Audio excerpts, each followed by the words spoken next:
All right. Hello, professionals. Good morning, good afternoon, wherever you are watching from. This is IIPM, Integrated Institute of Professional Management. You're welcome to class once again. We are glad you made it here today. All right. And we are so sure that you've been learning a lot, and we would like you to give us some comments in the comment section. Tell us what you've been learning for the past 2 days. All right. We believe that the class has been so interactive. Of course, it's so technical, but we can't deny the fact that it is also engaging and informative. So please, if you haven't shared this link, kindly share with your colleague, your friends, your staff, and those that you think they need this particular class at this moment. We understand that this season is not season we can joke with. The economy and some other unexpected circumstances around us, that can challenge our businesses, our career, and the likes. But this time is also the time we need to come together to learn and also put strategies in place that can move our businesses and our career forward. Please do us a favor, look around, reach out to friends and others that they should also join us. Today is the last section for this particular lecture. We have one in the morning now, and we continue from where we are going to stop this morning in the afternoon. Please, you don't want to miss this particular session. It's going to be awesome. It's going to be awesome. So for you not to miss out of this, and for your friends not to miss out of it, please reach out to some of them to join us on Facebook, on Twitter, anywhere that you think you have friends that also like to learn. Please reach out to them on WhatsApp to come and dine with us. We're expectant. And please don't forget to like, share, comment, and also subscribe to this YouTube channel. We are glad that you are here once again. So I will be using the time to invite our able doctor to continue from where we stopped yesterday. Please bring out your writing materials. It's very important when we are learning like this. We have where we are writing things that we are learning and put application under it. So bring out your writing materials and let's learn together going forward. Once again, you're welcome to class. Please don't forget to tell us where you are joining us from, your name, and the particular state or the country you are joining from. Thank you, and let us stay tuned. You're welcome.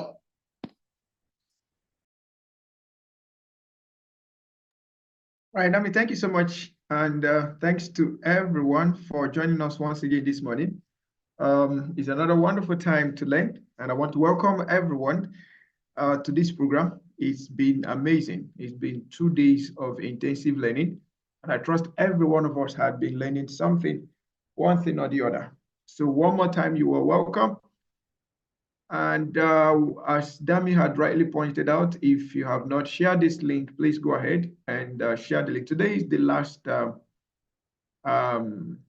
of the program. And as it is often said, that the last day is everybody's day.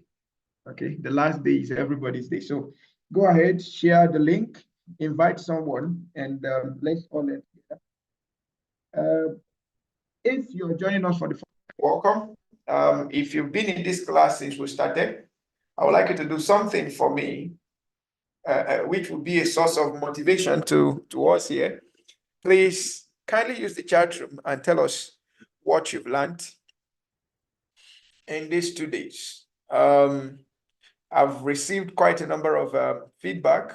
Some people say the course is technical, the course is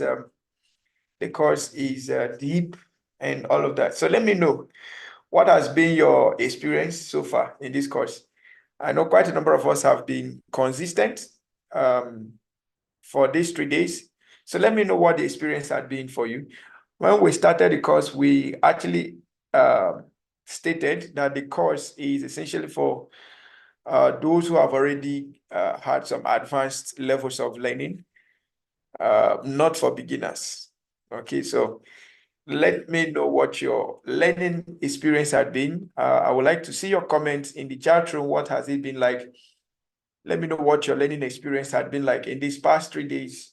Will you support those that say the learning has been technical, or has it been one that you understood, or one or two things from it? And if you understood anything, can you please share with us? So I want to welcome everyone once again.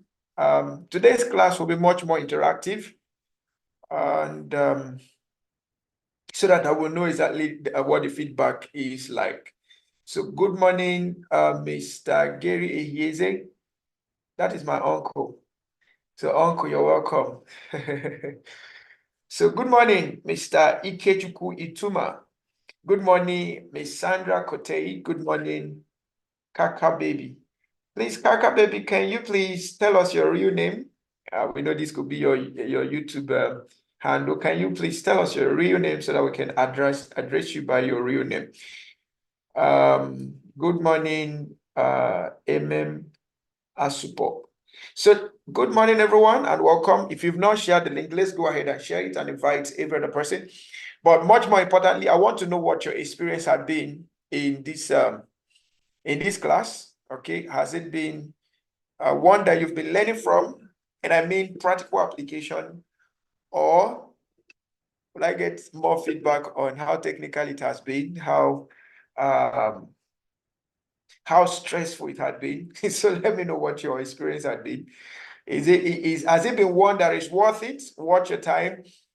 What's the learning? Or let me know what your experience had been. Okay, let me know what your experience had been. Okay, let me know what your experience had been. Let me know what your experience had been. So feel free to share with me. I would like to know your experience. I would like to know your experience so far. I'm actually looking at the chat room. I'm looking at the chat room to know what our experience had been in these past 8 days. So feel free, go ahead. Let me know what your experience had been. You don't need to type too long a thing. You can summarize it in 1 word or 2. Okay, so let me know. Feel free, share. Feel free, share. Thank you for coming, Abiodun Liadi. Edijong Achibong, you're all welcome.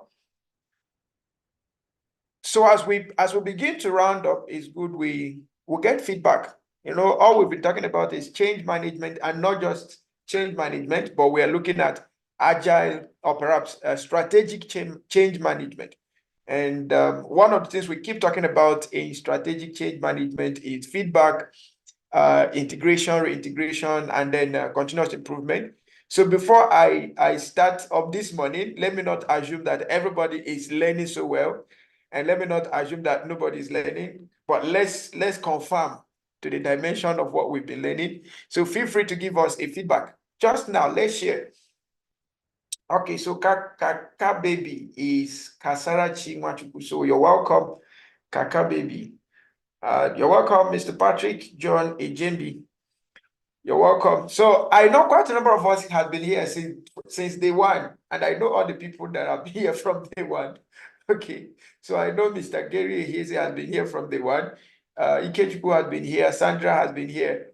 MM had been here. Patrick had been here. These are the ones I know so often. So let me know what our experience had been in these 2 days. We've exhausted. I think we've been taking roughly 3 hours per day. So we've used about 6 hours, and then we have about 3-4 hours again to go today. But we don't want you to go just with head knowledge. We want to be sure that you have practical convictions of what you've learned and you can apply them. If you've okay, so Mr. Abiodun, like they said, lectures and the topics have been interpretation, though technical, as some say, quite enjoyable. Okay, thank you so much, Mr. Abiodun Laidi, for sharing.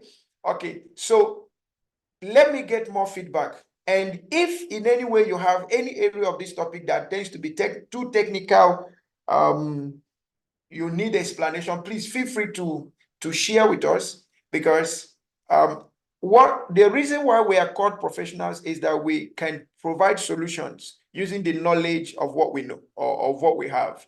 So if we have the knowledge and we cannot turn it to practice, we are no longer professionals, right? So let me know if there are areas that you think we need to touch and provide more practical, let's use basic things to interpret them, let's use basic things to explain them, so that it can be easier for us, okay, to apply. Okay, like I always say, when it comes to change management, this is the era we are. We are in the era of multifaceted change. We are in the era of every second change. Okay, we're in the era of every minute change. So we need to understand that. In fact, I got one in one of the groups I belong to. I got one wonderful statement there this morning, and I would like to share. I would like to share what the young man said. He said, globally, we are in a complex era. Nigeria is a subset of the universal set. Complex time will require complex solutions. Familiar linear approach will fail the test of now. Therefore, upgrade and switch to complex methods. This is not the time to be rigid in your thoughts. The faint-hearted will give up easily. This situation separates the boys from the men thoughts. Learn, unlearn, and relearn. Good morning. Okay, so this is from one of our top men. So I'm going to copy this and post it. This is somebody's thought, and I really appreciate that thought. When I read it this morning, I was quite amazed. So let me know what your experience had been. I want to really know what your experience had been. And I want to encourage us as much as possible to not to log out. Just hang on. Let's all learn together. Let it be one that when you're done, you can actually beat your chest and say, yes, you actually learned something. Okay, that is very, very important. I'm looking at the chat room. Mr. Patrick Ejembi said, impactful lectures from you, Dr. Bai, especially when you mentioned that every problem has a solution. Okay, thank you so much. But I want us to look at all of what we've been learning. Okay, we've looked at different theories, we've looked at different methods, we've looked at different methodologies, and I want to be okay. Let me not be too sure. Let me not say I want to be too sure, but at least let me get at least 75%, 75% confidence that all of what you're learning, before you give us money to say you want to get a certificate, our joy first is that, yes, you can apply to what you've learned. And that is where our greatest motivation comes from. When we are confident that, yes, this person can apply, our certificate will be much more useful in your hands than someone who just paid for certificate and the knowledge is not useful in his hands. So that would be like a waste of resource. Okay, so I want to know. Oh, thank you so much, Barrister Gabriel. Okay, so Barrister Gabriel said, I'm at Lagos Airport outbound for Abuja. Okay, we'll be airborne anytime from now, but before then, looking forward to another insightful and incisive learning session. Okay, thank you so much, Barrister Gab. You are always a wonderful encouragement. Thank you for coming around. Okay, so is there anyone questions? Feel free to ask me. Feel free to go ahead, ask me any question. I will appreciate any question at this point. I will appreciate any question from what we've learned. Ask me a question. How does this apply to your business? Have you tried applying some of the things we learned and you had any challenge? Let me know. Okay, let me know. If you have any challenge applying this to applying the things we'll be learning to your business, to your career, please let me know. And then I would like to ask, would you want us to hold another section that is a bit introductory, or do you think this one is a good one for you? Do you think we should hold for those of us that are having the thought that it could be a bit technical, do you think we should hold sections that are much fundamental, and then this one can come to assist later? Okay, so let me read from Laila Farouk said, I just joined the class. Okay, so Laila, you're welcome. So we've been in this class since Thursday, 11 a.m. on Thursday. We've been in this class. So it's been more like a retreat. So we had Thursday, 11 a.m., Thursday, 4 p.m., Thursday, 5 p.m. Then we had Friday, 11 a.m., Friday, 4 p.m. And then we're having today, 11 a.m., and then rounding up by 4 p.m. in the evening. So we've learned, we've exhausted quite a lot. Okay, so I was looking at my slide this morning. We've exhausted over 230 slides since Thursday. We've exhausted over 230 slides. So people reached out individually to inform me that yes, the class is awesome, but it's been technical. Some of the things are not as they expected. Maybe they thought it was going to be simpler than this. Okay, they thought it was going to be like the first class. So I'm trying to get a feedback. Remember that among the things we've been talking about in this class is the concept of getting a feedback, reintegrating the feedback, and then running with the feedback. Okay, so that's what we want to do now. Let's get the feedback. So from Barrister Gabriel, he said, the experience has been awesome. My confidence as a knowledge expert increases with every subject treated by resourceful faculty. Can't trade this opportunity for anything. Okay, thank you so much, Honorable Gabriel. So Honorable Gabriel has over 35 years of top management experience. Okay, Barrister Gabriel. So he might not have a challenge with this kind of course because he's used to it. But for those of us that might be in middle management, do you have any challenge with this? Or those of us that are just those of us that are maybe entry management, if you're just new into management, you might have a little challenge. So I would like to know if you have any area that there is a challenge, any area at all that there is a challenge, let me know and I will deal with all of that. Okay, Laila said, how do we get the slides, please? Or apply, please. Okay, thank you so much, Laila. We'll be sharing that in a moment. Abiodun, like they say, can we have all the slides to go over on our own? Yes, all the slides will be made available, but the only thing I will quickly say here is the training is 100% free for attendance. However, to now get the certificate, you pay a token for the certificate, and then by paying for the certificate, we'll give you access to the materials. Okay, we'll give you access to the materials. All right. But much more importantly, I want to get as many feedback as possible. What have you ever experienced any issue here? Okay, let me know. Okay, let me know. Okay, have you tried introducing any aspect of the things we are learning and you experience any change, you experience any resistance? Let me know and let's see how we can deal with that. Okay, let's see how we can deal with that. Okay, is there anyone? Okay, so thank you to everyone. To those of us that say it's been technical, we are sorry that it is this at this point this way, but just be rest assured that any day, anytime will be available. Should you need assistance in this particular course, okay, we'll be available to provide you with the support, the mentorship that you need. Okay, meanwhile, immediately after the class this evening, the last class this evening, we will try and unmute the WhatsApp group so that if you have questions, if you have concerns, you can go ahead and share. All right, you can go ahead and share. Mr. Gary Hayes said too much information needs a going over again, and the slides will be useful to do that. All right, thank you so much, Mr. Gary Hayes. Thank you so much. Thank you so much.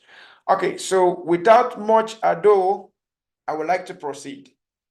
I would like to proceed so that we can, but I will try as much as I can today not to be too fast. so that we can learn all together. All right, I will try as much as I can not to be too fast so that we can learn together. But one thing I want to encourage us once again, please try as much as you can to stay through the program. Okay, if you can bold in, if you can zoom out your video so that it can cover your screen, so that you don't get more of YouTube. You don't get more of YouTube. More of YouTube information trying to get you out. Okay, all right, that's beautiful. Thank you so much, everyone. So we started this course, and we have 6 to 7 modules, and we are in module 4, and we want to take module 4 and module 5 this morning, so that in the evening we'll take the last module, which is on sustainability, change management and sustainability. Okay, so this morning we'll start with implementation and sustainability of change, and then we'll go to agile change management. Okay, we'll go to agile change management, and that is a very important topic that everyone wants to get to. All right, so in this module 4, we'll look at implementation and sustainability of change, under which we'll look at project management for change. We'll look at developing a change project plan, and then we'll look at compare this with our traditional change management, traditional project management format. Okay, then we'll look at monitoring progress and adapting strategies. Then we'll look at employee engagement and empowerment, where we'll look at how to involve employees in the change process, building a culture of continuous improvement. Although yesterday, when we were looking at the strategic change management models, we looked at some of the things here, but much more, we're just going to emphasize on more of the things we've learned, and then it will help us. Then we'll look at measuring and evaluating change. Measuring and evaluating change, where we look at key performance indicators for change initiatives, and then we'll look at feedback mechanisms and continuous improvement. And then we'll look at some case studies, and then we'll move on. So the lesson 1 here will be on developing project plan, or project management for change, developing a change project plan, and then monitoring progress and adapting strategies. Now let's move on very fast and see what we have there. Now, by introduction, project management for change refers to the application of project management principles and practices to drive and manage organizational change effectively. Okay, so let me begin this way, that by this statement we've made, it simply means that you should have been aware of what project management principles are and what project management practices are. And I want to sincerely recommend, if you've not taken a course in project management, make it a priority this first quarter. Make it a priority this first quarter. In this era of continuous change, in this era of erratic business landscape, project management is a project management, change management, strategic management. Any of these courses will position you very well, especially for top management or for management responsibilities.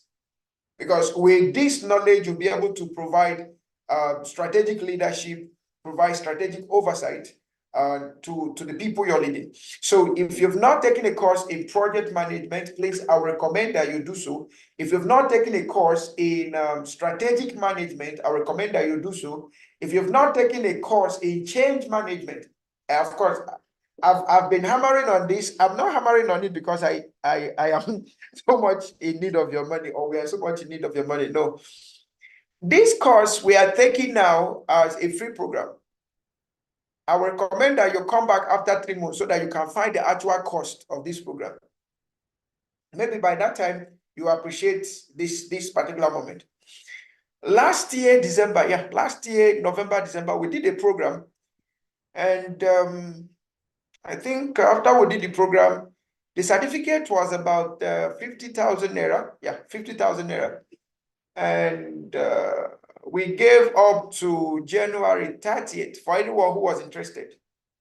And the people that were interested committed. Now, somebody contacted us just a few days ago.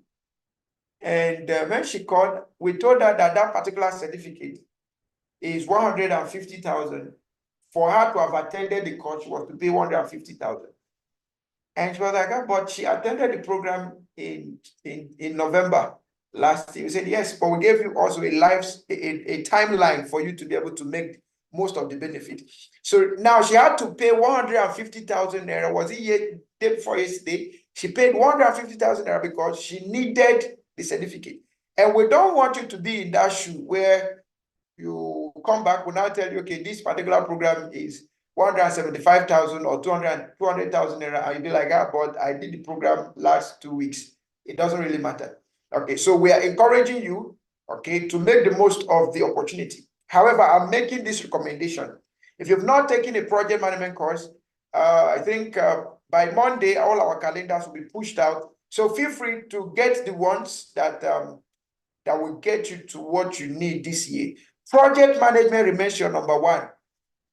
Strategic management remains your number two.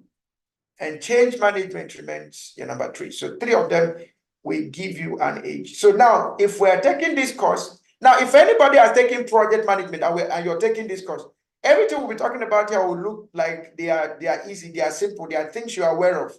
But if you've not taken project management, you've not taken strategic management, and you're taking change management course, everything will look like technical. Everything will look like looks like it's so bulky. Okay, it might not even be interesting. All right. But with good knowledge of project management principles, with good knowledge of project management practices, it is easier for you to move by swiftly. All right, now let's move on.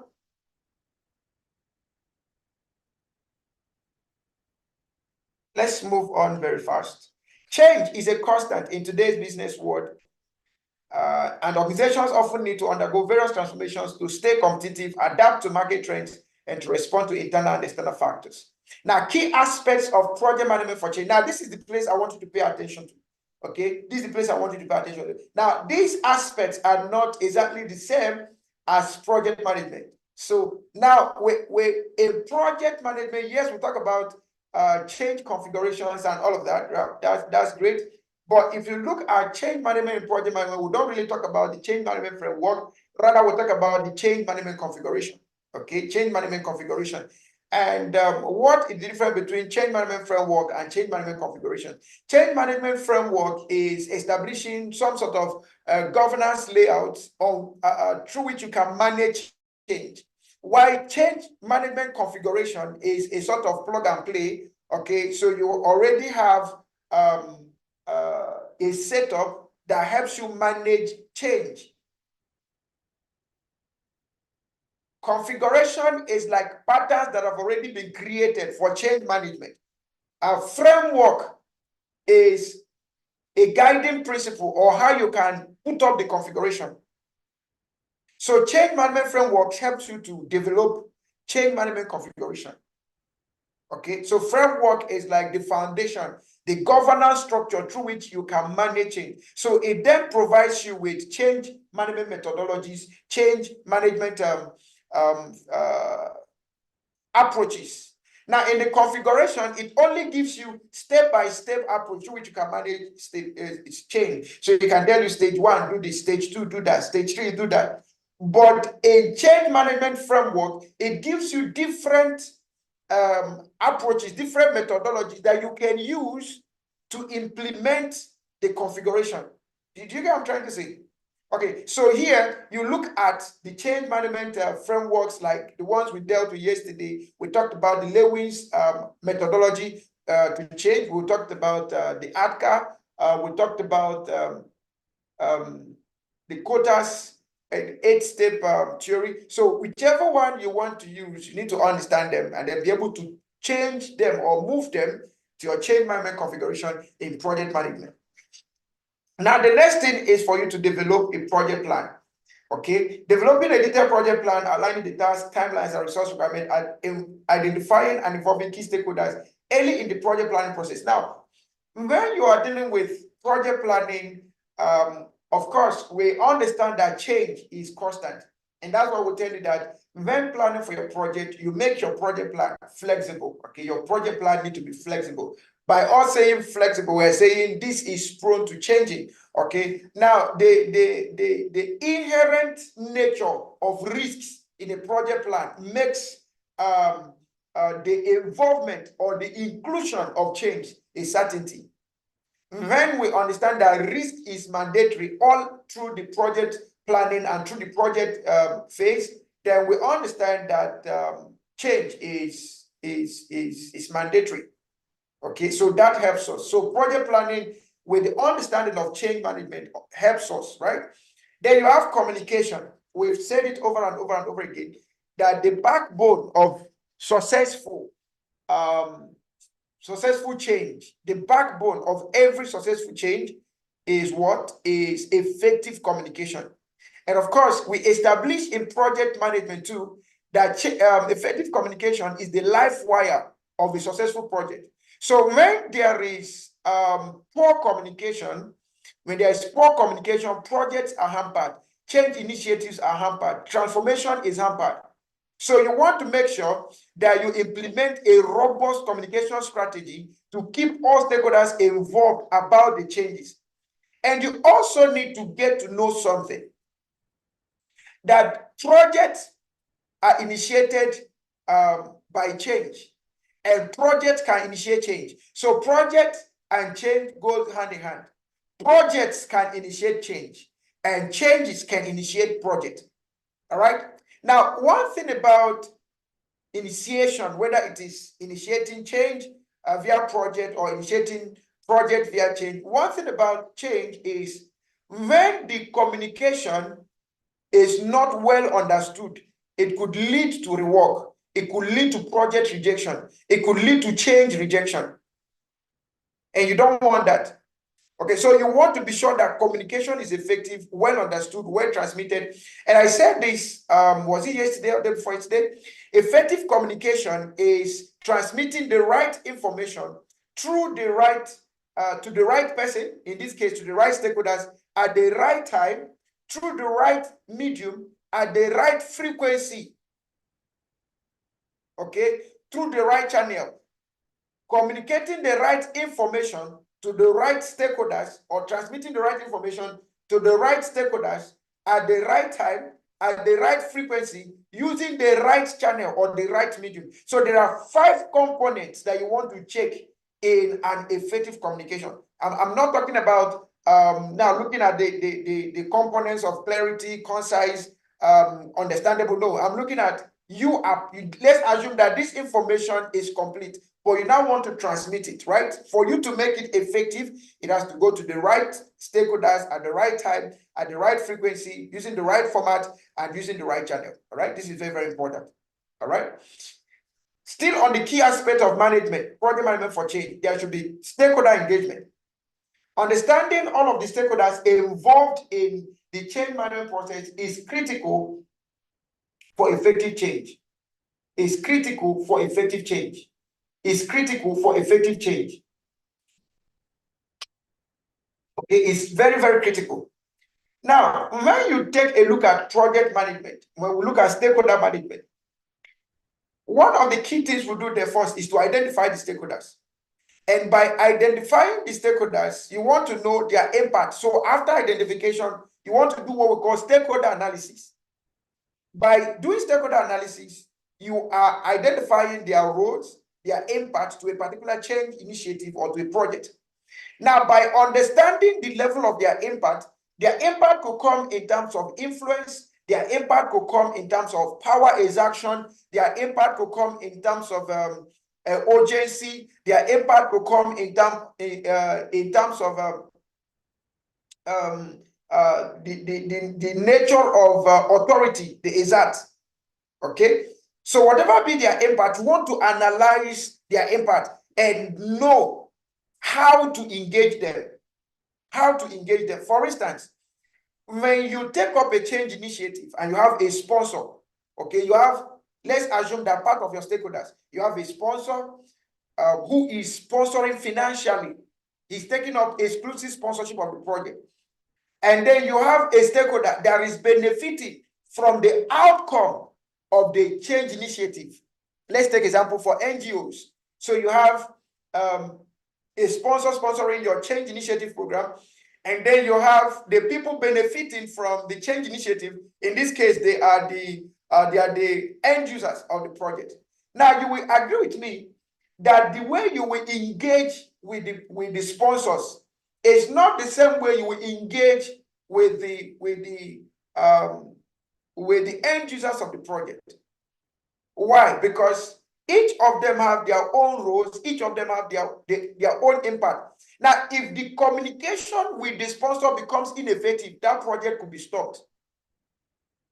Okay, and then you also understand that the frequency will begin, or the frequency will be determined by what is considered a priority at that time of engagement. So there is a time that the priority will be on the sponsor, and then by the time the project is moving towards conclusion, the priority will begin to move towards the end users. And then by the time the end users begin to use the project, and then you begin to get feedback, the priority begins to go back to the sponsors again, begin to go back to the other stakeholders that need the feedback for them to use the data to process the relevance of that particular change. Okay, so that's very, very important. So identifying your stakeholders, knowing their levels of impact, knowing their levels of influence, knowing their levels of authority, knowing their levels of interest is very, very important. So involve your employees in the change process, seeking their input and also their feedback. Now, we talk about risk management.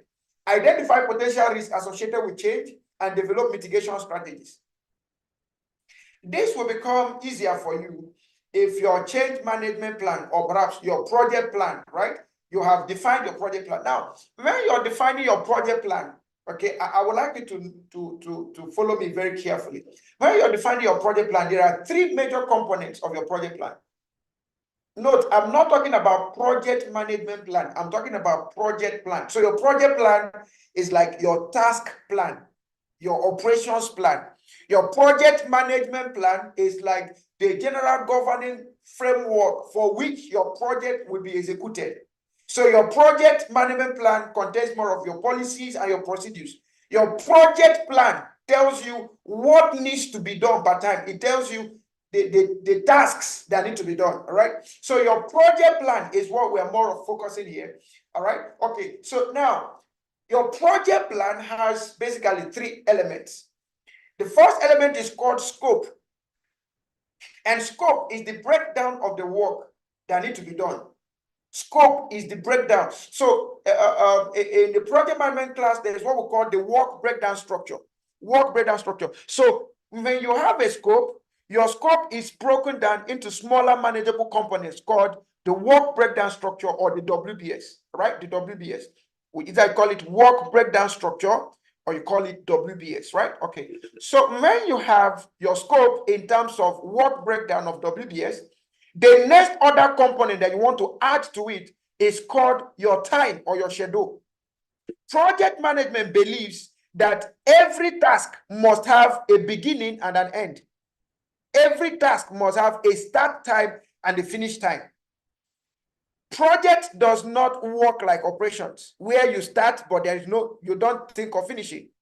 Okay, and operations, we don't want to finish. Operations, we want to keep working, because it is operations that establishes our sustainability with the customers. All right, this is very, very important. I need you to get all of this. Now, you putting your schedule to your scope simply means you are now allocating time to the tasks that has been broken down. I need you to follow me carefully, right? All right, I need to follow me carefully. Now, when you are done assigning time to your work breakdown, the next component you want to now talk about is the resources needed to carry out the work within the specified time. Now, note that time is a critical component. In fact, it is like the intermediary, it is like the judiciary of project management. Time is like the judiciary of project management. Time regulates what is being done. Time regulates what resources is being given. I need to know that, right? So this is very, very important. If you have a task of 1 hour and a task of 2 hours, let's assume a task is to be done 1 hour and 2 hours. All right.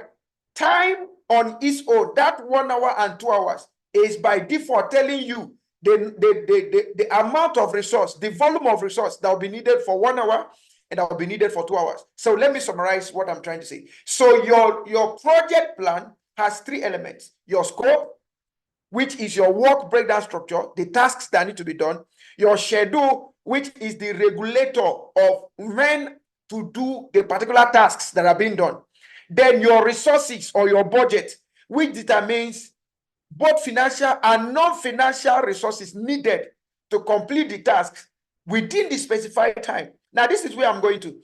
If you have your project plan in this domain, it will be easier for you to identify the risks in that particular project plan. Do you know where I'm going to now? If you're able to develop your project plan with these 3 elements in place, it is easier for you to identify your risks easily. So now the risk could come from the scope, the risk could come from the time, the risk could come from the resources. I'll repeat this again. The risk could come from the project scope, which is the WBS, the work breakdown structure. It could come from the time given. It could come from the resources. Now, when you look at the scope is encompassing. The scope talks about what needs to be done, right? But in that what needs to be done, you will have the impact of stakeholders there. You will have human resource there. You will have the work tasks, the operations to be, the activities that need to be done there. You have the communication plan there. You have your procurement plan. You have your quality plan. You have your everything. Your stakeholder engagement plan. All of them are included in that task plan. So with that, you can easily identify. Now, in that particular work breakdown structure, you understand the different phases. So with that, you can introduce the Agile methodologies to know what could be happening at whatever phase. So if you're able to phase your project and you're using Agile method in the implementation phase, now what will happen is, before you move from phase 1 to phase 2, your Agile system would have told you what possible risks, what possible changes could be coming in, and you're easily going to reintegrate those things. If your Agile framework is agile enough, you're possibly going to reintegrate those things and then get to make good of what the next phase, which is your next, going into your next phase, will be. So with a good project plan, you are easily going to manage your risk, assess your risk, and manage your risk. Then we'll talk about training and development. Okay. Did you get something from what I just said now? Did you really get something? If you understood what I just shared now, I need you to type yes in the chat room. If you understood the alignment between project planning and risk management, okay, as regards to change. If you understood that, please, I need you to type yes in the chat room, please. I need to be sure that you are following me. If you understood that, please type yes in the chat room. If you understood that, please type yes in the chat room. Okay, so I'm going through some things here. Ikechukwu Ituma said, my experience so far on this course, strategic change management, organizational transformation, exploring strategic change management has been insightful, offering a comprehensive understanding of, understanding of it. Okay, then, understanding of aligning organizational goals with dynamic market shifts, engaging with concepts like effective communication and stakeholder involvement has enhanced my knowledge skills in navigating and driving successful transformation with business context. Okay, thank you so much for understanding. Ayobami, Laila, Abiodun, thank you so much for understanding that. So let me move on, right? Okay, and you feel free to stop me at any time with your questions. Okay, this is a professional course. It's not like it's a push kind of lecture I just give you and you go. No, feel free to interrupt me at any time with your question. In fact, I'm going to open up the WhatsApp platform in the evening. In case your typing is not your hobby, you can do an audio record and send it there. I will take up the audio record and then we'll provide all answers as possible, right? Okay. We've kept on hammering the impact of training and development as it regards to change. The impact of training and development as it regards to change. So we cannot divorce that. We cannot divorce that. We cannot divorce that. We cannot divorce that. So importantly, for project management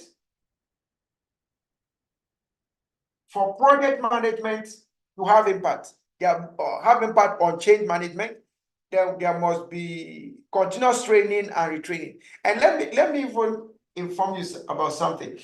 Project management is continuously evolving. Project management was initially developed to handle change. And if you look at all of project management, it's all about change driven. Okay, it's all about change driven. Project management is change driven. Project management is change driven. Is with that attitude of it wants to handle change by all means. Okay, it wants to handle change by all means. It wants to handle change by all means. So what does this mean? It simply means we need to continuously update our knowledge on change management, on project management. All right. Now, going forward, we have metrics and evaluation. Still on key aspect. Change, the progress of change, just as it is in project management, need to be measured, need to be evaluated so that we can know where we are per time. And that's why we need the KPIs. Okay, that's why we need the KPIs. All right, that's why we need what? We need the KPIs so that we can regularly evaluate the progress and make adjustments as needed. Then we'll talk about adaptability. Adaptability, sustainability, very, very important.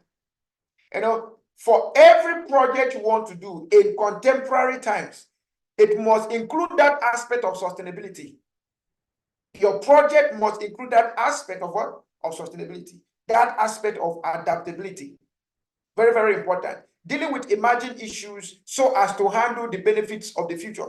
Okay, the benefit of that project in the future. So we must foster a culture of adaptability and continuous improvement for us to get to the point of sustainability. Then you have the aspect of leadership support. I kept hammering on this yesterday. No matter what you want to introduce as a change, if the leadership of the organization does not support that, if they do not consider that as a priority, you could be as good as wasting your time. So before you engage in any project, before you engage in any change initiative, it is good to get the management buy-in. Okay, get the management buy-in, get the management support before you get into it, right? Then we have the concept of sustainability. I just talked about that now in a moment. Okay, so we need to develop long-term projection of how we are going to manage change using the project management principles and all of that. So we embed the new practices into the organizational culture for long-term success, right? Okay, note, project management for change is a holistic approach that combines the technical aspect of project management with the human elements of change management. By integrating these two principles, that's integrating change management and project management, organizations can increase the likelihood of successful change implementation and create a culture that embraces continuous improvement. Now, how do we develop a change management plan? How do we develop a change management plan? Let's look at the steps involved. I'm going to read out these steps, and if you have a question, please feel free to interrupt my class with your question, drop them in the comment section, and rest assured I will pick them and answer immediately. Okay. Comprehensive guide to creating a change project plan. Now, I'm not saying comprehensive plan to creating a project plan. Okay, because now we are dealing with how to use project plan to manage change, right? So how do you create a change project plan? Number one, define the change. Okay, define what the change. Clearly articulate the purpose and goals of the change and define the scope of the change initiative.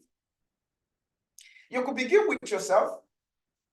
Let me go back to what I talked about yesterday, just as a reminder of what Dr. Ifoma dealt with in her class on corporate productivity strategies and methodologies. Now, one of the profound statements on productivity is that corporate productivity is a measure of the sum of the individual productivities. Corporate productivity is a measure of the sum The total of individual productivities is what make up corporate productivity in simple terms. Now, if you want to start with a change, there was this slogan then in Nigeria, change begins with me, right? Change begins with me. So any change you want to see in any aspect of your life, in organization, what have you, you have to start with yourself. So before you could bring organizational change, there must be a level of personal change. So that change must be defined. Define what internal change must happen. That's what change must happen to you to achieve the external change, which is not the corporate change or the environmental change or any other form of change you want to achieve. So when you look at yourself now, what is stopping you from achieving is because you've not modified or remodified or invented or reinvented yourself in the process of change so as to be able to achieve the external variables. I said something yesterday. Do not allow the external variables to undermine your internal capabilities. Do not allow the internal variables to undermine or to stop the manifestation of your internal capabilities, right? So this is what I'm trying to say. For any time you see a challenge on the outside, raise a change vision and adjust your internal abilities to meet up with that change. That makes you a relevant person, an impactful person, a worldwide living person. And by so doing, you can cause an external change. You are going to take a decision today that no matter what happens in your country, you will never complain, but you will think through to find a solution. I hope you get what I just said. For every time you complain, you force your brain to go to retraction. For every time you complain, you force your brain to stop thinking. That is the psychology of change. We took time to talk about this. Was it on Thursday? No. Yeah, Thursday evening. Yeah, we talked about the psychology of change. Every time you complain, your nerve system stops working to produce a solution. Complaining stops your personality from being thoughtful. So don't allow the external variables to stop your internal abilities. So define your personal change that will bring an external positive outcome. This is very, very important. Now, the second one is establish a change management team. Let me do a little digression. Very, very important. You must decide for yourself among the network of people that you have who is relevant and who is not relevant. And be much, much decisive to discard those that are not relevant. Diplomatically deliver yourself from the hands of them that are not useful to you. Diplomatically deliver yourself from the hands of them that are not relevant in your life. Now, let me tell you something, because some of us think it doesn't matter who is in your life. It is very, very, very, very important you pay attention to who is in your network. It is very, very, very, very important to pay attention to who is what in your network. They can either make you or destroy you. So let it be that you're decisive on who is on this part of this journey with you, so that you don't wake up tomorrow regretting. You don't wake up tomorrow regretting. So the same way, when it is time for you to influence a change in your life, get the right people. When it is time for you to influence a change in your organization, also get the right people, all right? Get the right people, the change agents, okay? Get them, assign responsibilities to them and let them do the work, all right? Assign responsibilities to them and let them do the work. This is very, very important. This is very, very important, all right? Okay. Now, the next one is for you to conduct a change readiness assessment. So everything I'll be talking about this morning, I'll be looking at it from both personal and corporate domains, okay? So most of us are not ready to change. In fact, let me tell you one of the easiest way to find out if you're ready to change, okay? Anytime you find yourself complaining on the high side, it simply means that you're not ready to change. Complaining and murmuring is a definitive assurance that this person is not ready to change. But when you find yourself, you're not saying that this challenge does not exist, but instead of complaining, you're asking yourself, how can this be turned around? Then that means you're ready for change. Anytime you challenge the status quo, or you're beginning to have a welling up in your spirit to challenge the status quo, that means you're ready for a change. You're ready for a change. So conducting a change readiness assessment, yesterday we did organizational assessment readiness. Okay, was it yesterday or the first day we did that? Yes. Now, when you're conducting a change readiness assessment, it is for you to evaluate if your organization is ready for change. How do you do that? Check for resistance. Check for resistance towards that change. Check for resistance towards that change. If you have much resistance coming in, then you may want to follow the change readiness approach to get your people ready before the change is introduced. Okay, so that's important. All right, that's important. Then moving forward, develop a change management plan. Now, remember we talked about project plan and project management plan, and I said project plan is more of the policies, the procedures, developing the governance framework for you to execute your project. Now, in the same way, when you have your change management plan, it is more like you creating a detailed outline of how the change will be managed. Look at this. It's not about the tasks. It's about you creating a framework on how this change will be managed. So it's like change governance framework. Okay, it's more like a change governance framework. Change governance framework. So it includes things like your communication strategies, stakeholder engagement, trainings, and resistance management. So this does not really tell you about the task, but rather it's telling you the framework, the foundation upon which you can now step on and introduce and manage change. Then the next one is for you to set clear objectives and milestones. Anything you want to do around change that does not have a KPI, that does not have time allocated to it, then you might be as well as playing around. So you must pay much attention to what defining the time, the objectives, and then the time that you're going to take in achieving these objectives. This is very, very critical. This is very, very critical. All right, very, very critical. Now you now have to develop your project schedule. I've talked about project schedule already. So your project schedule now we comprise of your work breakdown structure and your time and the resources you need to be able to execute that project. So it will require these three things: your work, the work that needs to be done, the time it will take to do each work, and then the resources needed to do the work. Then communication strategy. Create your communication strategy. This is very, very important. Your communication has to be a two-way thing. Okay, your communication has to be a two-way thing, and then have to run your stakeholder analysis. Your stakeholder analysis, I've already talked about that a few minutes ago. Then you talk about your risk assessment and mitigation. I've also talked about that a few minutes ago. So I'm just going to move to the next slide. Then you have your change implementation. Now, your change implementation is more like your change plan. Your change implementation is implementing the tasks, the activities that now must be done to make that change a reality, right? So your change implementation outline the steps for implementing the change and ensure a phased approach if the change is significant. Then you have monitoring and evaluation. Of course, by developing your KPI, you must monitor and evaluate to make sure that you are you're on track. Okay, without KPI, without time allocated, you might as well be wasting your time without knowing. Okay, and you don't want to waste your time. Then you have the feedback and adjustment. That is where your agile methodology comes to play. You have to continuously include feedback and then adjust as necessary. Celebrate your milestones. For every win you have, celebrate that.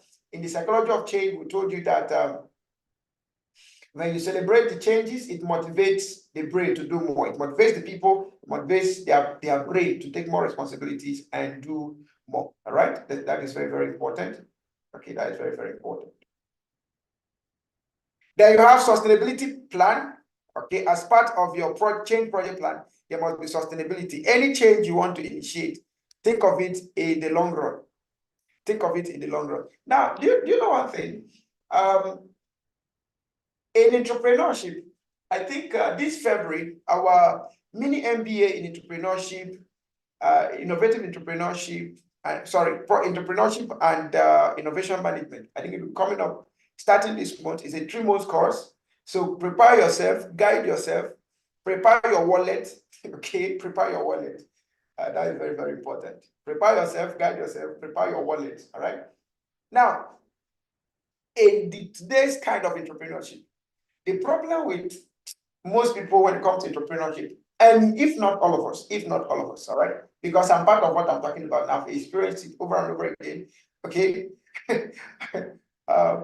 So the problem with some of us when it comes to entrepreneurship is that we only have goals, we don't have vision.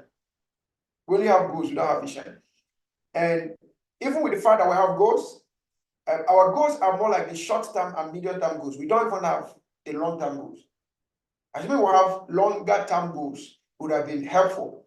So you see a business that started 15 years ago, today is crumbling. Why? Because that is where the goal stopped. A vision does not stop at a point. A vision is not time-bound. Goals might be time-bound, but vision is not time-bound. And that is where, that is the foundation of sustainability. The longer your vision, the more sustainable you're possibly going to be. Your passion will stop where your vision stopped. Your passion will stop where your vision stopped. Your focus will stop where your vision stopped. Your engagement will stop where your vision stopped. Your commitment will stop where your vision stopped. Your discipline will stop where your vision stopped. So you can pick anyone and talk about that. So this becomes like entrepreneurship game is not what is worth doing, right? I've seen people who started businesses, but they still tell you, I'm looking for a job. Why are they doing so? Because they never had a vision about that business. You see, somebody has spent 8 years doing a particular thing, and he still tells you, I'm looking for a job. He's looking for a government job. He's looking for, some will tell you they're looking for a well-paying job. If you are able to expand your vision on that particular thing you're doing, you will become the one giving people well-paying jobs. So let's think of sustainability in everything we are doing beyond just the game of me, myself, and I. We need to expand that kind of horizon. We need to leave that kind of horizon of me, myself, and I, money in the wallet and things like that. No, you must go beyond the pursuit of money. Please listen to me. Listen to me. I need you to understand me. In your life pursuit, in fact, if there is nothing that changes your mindset today, you must go beyond the pursuit of money. You need to write that down. Write it in capital letters. I must go beyond the pursuit of money. I must go beyond the pursuit of money. You and I, we must go beyond the pursuit of money. Remember what I talked about? I talked about two things that can actually determine sustainable success. And I said one is mindset and two is perception. One is mindset and two is perception. Now, your mindset will determine the level of your sustainability. Your perception will determine the level of your sustainability. So this is very, very important. This is very, very important. In the sustainability patterns, you must think to the point of what will still be my impact even after I'm gone. After I leave this earth, what will be the implication of my living after I've lived? What will be the implication of my existence after I've lived? People like Henry Ford will still have their cars all around. People like Thomas Edison will still use electricity. People like Mercedes, we still have Mercedes cars. People like, name them, Campbell, we still have the telephone. Okay, many people lived and made introductions that have produced forever change. That's sustainability. So let your own not stop with money. If there is anything in your brain that has been telling you that life is all about money, put your hand inside your brain and find where it is in that part of your brain and remove it. Make sure it doesn't return back to your brain. Because that will bring about what we call cognitive dissonance. What this means is that if you have interactions that are not money-oriented, your brain will tell you, don't go there. It does not make sense. Do you get what I'm trying to say? If you understood what I'm trying to say, just type yes in the chat room. Okay, just type something in the chat room. Let me be sure that you're following me. If you understood what I'm trying to say, just type something in the chat room. I need you to follow me. Because by the end of this class, you should not remain the way you came. You should begin to see yourself differently, see your staff differently, see situations differently. see your nation differently. Okay, so if you're getting something, just type something in the chat room, right? Okay. All right. Thank you so much. And please, in case you've not shared this stream, go ahead, share the stream. Let people know what we are up for. Okay, let people know what we are up for. All right. Let people know what you cannot afford to allow your wife, your husband to miss this session this morning. If your children are up to the age of learning this kind of thing, you can't afford to let them miss. Okay, you can't afford not to share it. So go ahead, share it, like the stream, subscribe if you've not, and then let's move on. All right, let's move on. Okay, today something must happen. All right, then you now document the lessons you've learned over time. Okay, document your lessons learned. I said something yesterday. Don't let your past negative experiences hinder you from venturing into the your future positive experiences. So document your lessons learned so that you can learn to get good out of it. There is this video that Samademi just brought out, and I will introduce you to check it out. Failing successfully, okay, or failing into success. Yeah, failing into success. Failing into success. I would like you to watch that video. It's about 35 minutes, okay, but it will help you to understand how to move on.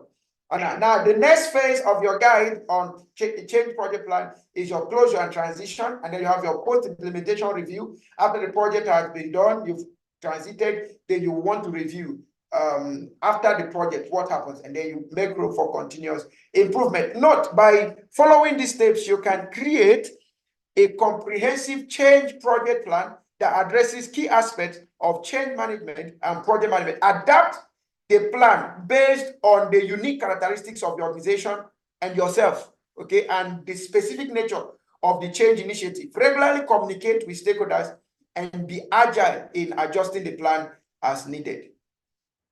Now, quickly, let's look at monitoring progress and adapting strategies. Monitoring progress and adapting strategies.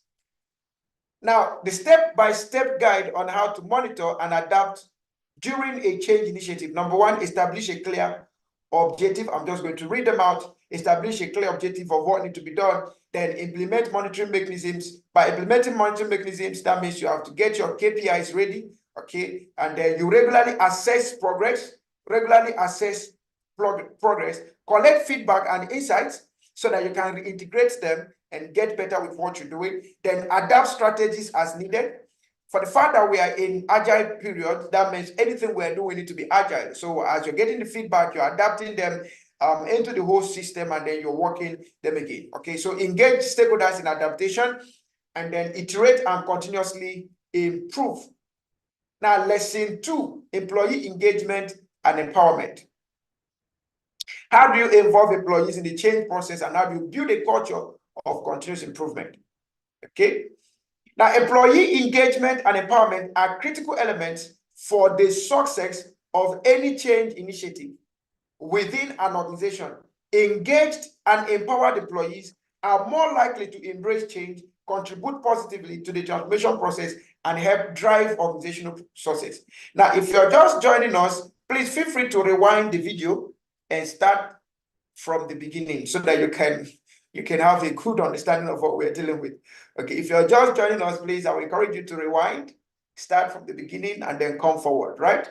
Okay, so that you can have benefit for the learning. All right? All right. Now, what are the strategies to enhance employee engagement and empowerment? You have transparent communication. Communication will keep popping up. Then you have inclusive decision making. This is very, very important. Inclusive decision making.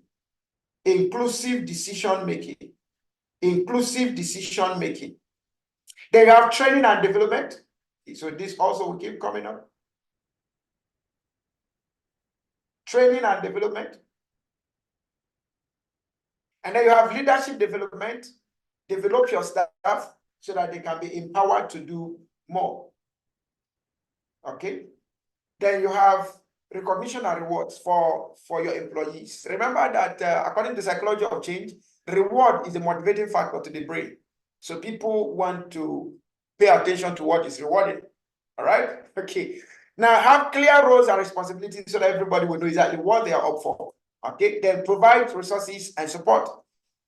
Engage in feedback mechanisms. Let employees give you feedback, and then you're able to work on that. Then create change champions. Identify the persons that can drive the change among your employees. Then encourage collaboration, encourage flexible work practices, promote a growth mindset. Promote a growth mindset. Promote a growth mindset. Now, give me a second to just talk about that, even on yourself. Okay, as you are with me here, promote a growth mindset. I want you to do something for yourself this year. Set a target that your brain will tell you that is impossible to achieve, and commit to getting it.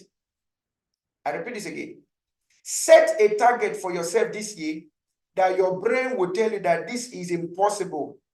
Okay, this is practically impossible.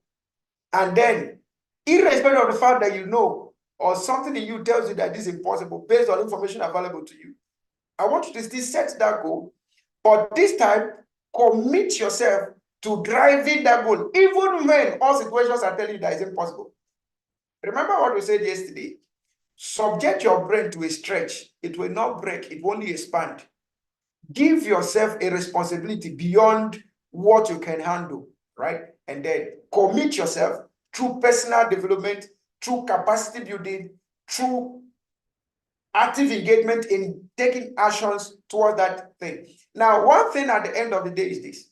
Even if you did not achieve that, you might have ended up achieving more than what you used to achieve. That is growth mindset. Growth mindset. Growth mindset. This is very, very important. Now, still on the strategies, give recognition to recognition of the informal leaders, those that we are leveraging on to drive these things. Let's give them recognition. Then encourage employee well-being. In fact, not just make it part of your priority. Celebrate diversity and inclusion. These are just part of the ways to engage your employees and empower them in a change process. Okay.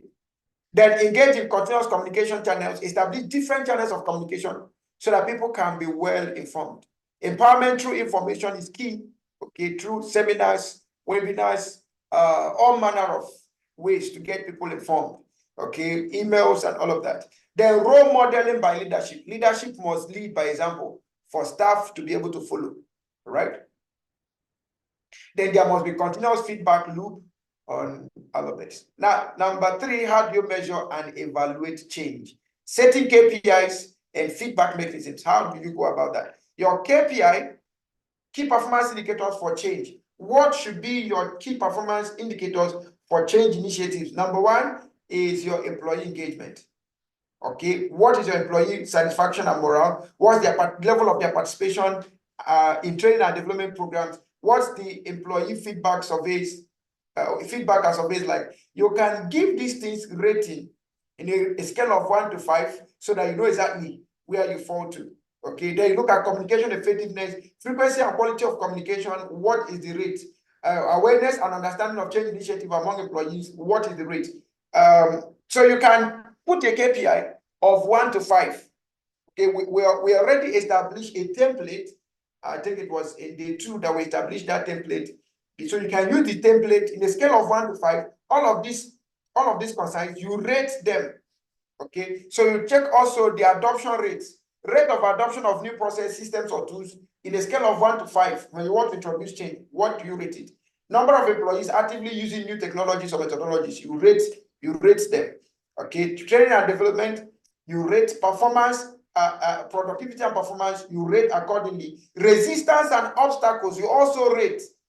These KPIs will help you, okay, by giving good weights, by having good weights and good scores.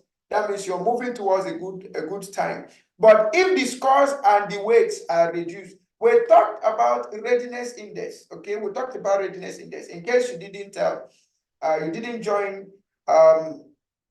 mastering change management. Okay, that will be in day 2, lesson 1. Okay, I think that day 2, lesson 1. Yeah, day 2, lesson 1.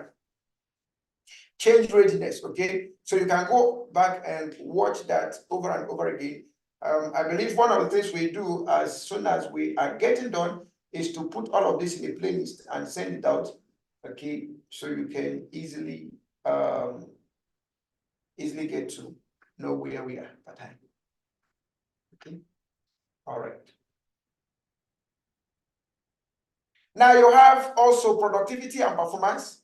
Rate all of them. So all of these are indicators that you can use. Cost and resource management, rate your budget adherence for change initiative, efficient use of resources implemented.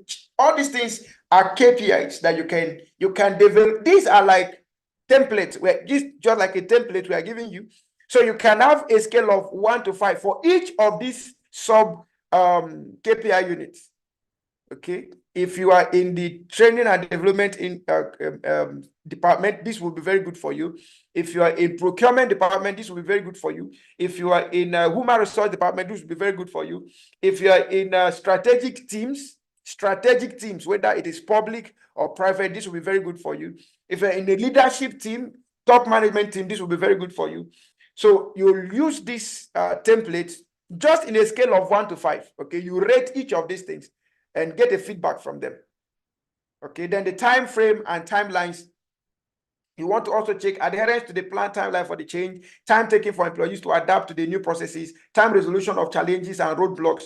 Okay, this is also good. Okay, quality and customer satisfaction. You also want to set KPIs on these things. Okay, then you have leadership and change management competency, effectiveness of leadership in driving and supporting the change. You want to also check the KPI, put a KPI to that. Competence and skill development in change management. You want to put a KPI to that. Employee perception of leadership commitment to change. You want to put a KPI to that. Then risk management. You also want to put a KPI to all of these things. Employee well-being. You want to put a KPI to all of these things mentioned. So you can at any point pause. Any point you want to read more, you just pause, read through, and you continue, right? Note, it is important to tell all these KPIs to the specific goals and nature of the change initiative, as well as regularly review and adjust them as needed throughout the implementation process. So all of the KPI segments we've talked about, it's not compulsory that you must use all at once, but find the ones that have the highest weights. Okay, the ones that are like, if you prioritize them, which one have the highest priority in the change you want to drive, either your personal life or your organization or your family. Okay, then that will guide you. Okay. Now, feedback mechanisms and continuous improvement for change initiative. We can't overemphasize on the need for feedback, because now we're talking about agile systems, and feedback is a major source for agile systems. Okay, is a major component of agile systems. So how do we go about that? What are the key elements related to feedback and continuous improvement for change initiatives? You have the feedback loops. Feedback loops is like, what is the frequency of feedback? How often do we want to get feedback? Is it for every 1 hour? Is it for every 2 hours? Is it for every 8 hours? Is it for every 24 hours? How do we want to get going about the feedback loops? Okay, we want to confirm that. The more regular your feedback loops, the better for you. Okay, the better for you. Then you have open communication channel. This is also one of the ways to keep a feedback loop. With open communication, you easily pick up what is happening per time. You easily pick up what is happening per time. This is very, very important. This is very, very important. You easily pick up what is happening per time. Then you have that of feedback analysis. So for every feedback you get, you want to analyze them and then pick up what is the most important aspect of that feedback and then run it. Now, it's good you remember that we talked about velocity of decision making. Velocity of decision making. So when you get feedback, make sure that you are also engaging the principle of velocity in decision making. So what you want to do is 1, 2, 3, decide. Okay, so increase the speed of decision making so that you don't get to have all the days deciding. And of course, we want to reduce bureaucratic inefficiencies. So you want to do your best to make sure that your decision process is quick and active. All right. Then you have the actionable insights. When you get your feedback analysis, what actions are you going to take? So turn your feedback into actionable insights by creating specific action plans and then communicating clearly how feedback will be used to enhance the change initiative. Involve employees in the decision-making process for implementing changes based on feedback. All right, good. Still on the key elements related to feedback and continuous improvement for change initiative, you have your continuous monitoring. Because you have your KPI, you need to continuously monitor and then continuously adjust. Then you have your adaptive strategies. For the fact that we are in an ever-changing environment, you must be adaptive, you must be agile. Then you have your learning culture. For the fact that there are changes that keep coming and you have to keep learning from them so as to reiterate them and then or integrate them for iteration purposes so as to get results. Then you have your employee involvement to make sure that the whole process is followed through. And then you have your feedback from multiple perspectives to help you. Then you also have technology and tools. Use of technology and tools can be a great way of managing feedback, especially you give feedback, okay, and all of that. So you can easily use technology to give feedback, use technology to analyze feedback, use technology to receive feedback. Okay, this is very, very important. Okay, so one more time, if you are just joining us, please, I will recommend that you rewind the video and start from where we started, or perhaps your network threw you out and you came back. Please, I will recommend that you rewind and start from where you stopped. Okay, so that you don't get lost. Okay, then you have your post-implementation review. So one more time, if you are just joining, you have your post-implementation review. Okay, you have your post-implementation review. After you've collected all the feedback, you've done the integrations and all of that, then you have your post-implementation review. Okay, so I can't believe it that we just have 5 likes since we started this class. No, it's not good. So everyone here, like the stream. Okay, like the stream. it's not expensive. Just like the stream. Okay, I want to see 11 likes, at least as I'm looking at the screen. Let me see 11 likes. Okay, so someone asked a question. Asked the question, say, how does it also benefit? Sorry, let me get a question very well. Okay, something. Okay. So how does it also benefit? Is it those in agri department? How does it benefit once that's agri department? Okay, so the information we're sharing is not departmental based. It cuts across all departments. It cuts across all departments. So whether you are in agri, you are in aviation, you are in ICT, you are anywhere you are. Okay, it doesn't matter if you're in public sector, you're in private sector. It doesn't matter whether you're a lecturer or you are a doctor. It doesn't matter whether you're a lawyer or you're an accountant. The principles we are teaching here, they are all generic. It cuts across all disciplines. Okay, it cuts across all disciplines. All right, it cuts across all disciplines. All right, so it benefits the agri department. In fact, agri department is one of the areas that change is inevitable. Okay, change is inevitable. All right. Okay. Thank you so much.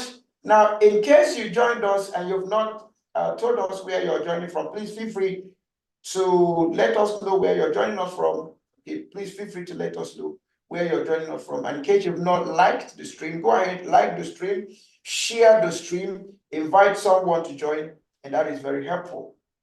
Okay. And in case you're just joining, please, we recommend that you just rewind and start from where we started so that you don't get to miss out anything. Okay, you don't get to miss out anything. So I'm also looking more in the chat room. If you have a question, please feel free to drop it and I will answer the question. So I have a question coming in from Ayoba. He said, at what point does one crosses the line between project management plan and project plan? All right, this is a very beautiful question. Okay, so at what point does one cross from project management plan to project plan? So the basic thing is for us to understand the difference between the two. Okay, let's understand the difference between the two. Okay, so project management plan is like the principles, the procedures, the methodologies, setting out the standard on which how projects could be governed, project implementation could be governed. All right, that's a project management plan. But a project plan it comprises of work that need to be done. Work that need to be done. For instance, in this whole program now, we have the training and development framework for this training. Okay, so for instance, in the governance framework of this training, we are not permitted to go beyond 2 hours per training or by engagement. That's a standard. So that's a training management plan. Okay, so you give us, you shouldn't go more than 2 hours for an engagement. Number 2, you can attend the training for free, but you pay for a certificate upon request. That's a plan. That is not the training itself. So the training management plan gives us like a guide. So also you have the other training procedure, like, okay, when you make payment for certificate, you get access to the material, but that's not the training implementation. So the training implementation now tells me that for every minute, this is what I'm supposed to be doing. So my training plan is my execution plan. My project plan is my execution plan. My project management plan is my guiding plan on how to execute my project plan. So the difference between the two need to be established. Okay, so at this point, you can now know exactly whether you are project plan or whenever you start writing project policies in your project plan, just know that you are now integrating project management aspects into your project plan. Or when you start writing the scope of the work inside your project management plan, that means you are now doing an integration of project plan to this. Now, another thing I will say here is this. Thank you for this question, Mr. Timothy. Now, project management plan can be established for all projects in an organization. So a company can set out the procedure, the framework on how they will run projects. But each of the projects that will be done will have their own project plan. That's the implementation plan. So a project management plan will tell you how will the project plan be developed, how will the budget be developed, what do you consider as what will be the criteria for contractors, what will be the criteria for payments, for finance, what will be the criteria. So all of those things are your project management plan. So they are like your guideline. But your project plan is when you get to, for instance, you get to your project plan, what are we doing? Maybe we are building a house. So we develop a project plan on the implementation of building the house using the provisions, the guidelines that have been established in the project management plan. Okay, so Mr. Ayobami, I trust you understand. You understand that. Okay, all right. Please, at any time you feel to stretch out, feel free to stretch out. Okay, feel free to stretch, feel free to stretch, feel free to stretch, feel free to stretch. Okay, if you've not taken a cup of water, please do so. Take a cup of water. If you've been sitting down for the past 1 hour, please stand up, stretch your bum a bit. Okay, take a sip of water and walk around while listening to the class. Feel free to walk around. Okay, and feel free to drop your questions as well. All right, okay. Now let's look at module 5. I think this is where we will stop. Then when we come back in the evening, we'll round up, right? Module 5, advanced strategic change management models and framework. And this is where we're going to be looking at the agile change management. Then we'll look at design thinking and change. We look at strategic foresight and scenario planning, and then we'll look at digital transformation strategies. All right. Okay. So lesson 1, agile change management. Agile change management. So we look at the principles of agile to change initiatives, and we'll look at agile versus traditional change management approaches. Now, agile change management is an approach that applies the principle of agile methodology to organizational change initiatives. The traditional change management often follows a linear and structured process why the agile change management embraces flexibility, adaptability, and collaboration. So you can see the difference between the two instantly. Now, what are the aspects of agile change management? However, I did not talk about the agile manifesto here. I think that is an oversight. Looking at the fact that we are considering people who already have gone through some aspect. Okay, but we have what we call the agile manifesto. So maybe I will bring it back. Okay, now aspects of agile change management. You have the iterative approach. Iterative approach simply means you break down the change initiative into small manageable iterations. Okay, regularly assess progress and adjust the plan based on feedback. Now, these manageable iterations can be called sprints. Sprints dependent on which agile methodology you're using. Now, collaboration and communication is key in the agile framework, because you need consistent communication to have consistent feedback, and that is needed for you to iterate and reiterate, right? But when we say iterate and reiterate, iteration simply means you have a feedback, you add it back to the system, it gives you another product better than what was given before. You got another feedback, you take that feedback, you put it back in the system, it produces something better than what was initially produced. That is called iteration. Iteration. So examples of iteration, you see things like iPhone. From iPhone, I don't know when they started. Maybe they started from iPhone 1. So now they have, is it iPhone 14? So from iPhone 1 to iPhone 14, there have been feedback that keeps leading to improvement. So for any time you see a newer one, it tells you that we took a feedback from what you gave us the last time, and then we have improved on what we used to have. That's what they are telling you. For every time you see a new product, they are telling you we've improved. So you see cars like Toyota, maybe Camry, for instance. You see Camry is in 1996, you see 2000, 2004, 2008, 2007, 2008, 2009, 2010, 2011, yeah, 13. Then you have all of that. They are only telling you, for every time you see a newer version of that product, they are telling you we just added a feedback of what we got from the last product. Okay, and you need that continuous communication and collaboration between the producers, or in this case, the manufacturers and the users. Okay, they also have need of adaptability, okay, embracing change as it comes forward, and they have incremental value delivery, incremental value delivery, incremental value delivery. Someone asked us recently, he said, you people are giving out too much. He said, if you are giving this, so what else do you now do when people pay? And we told the person, I said, we don't do more.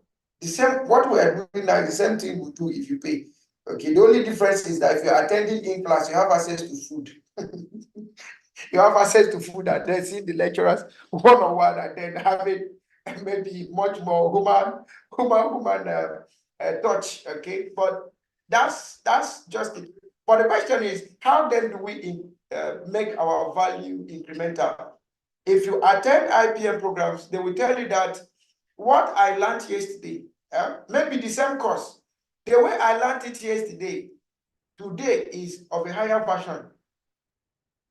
That there's a higher version.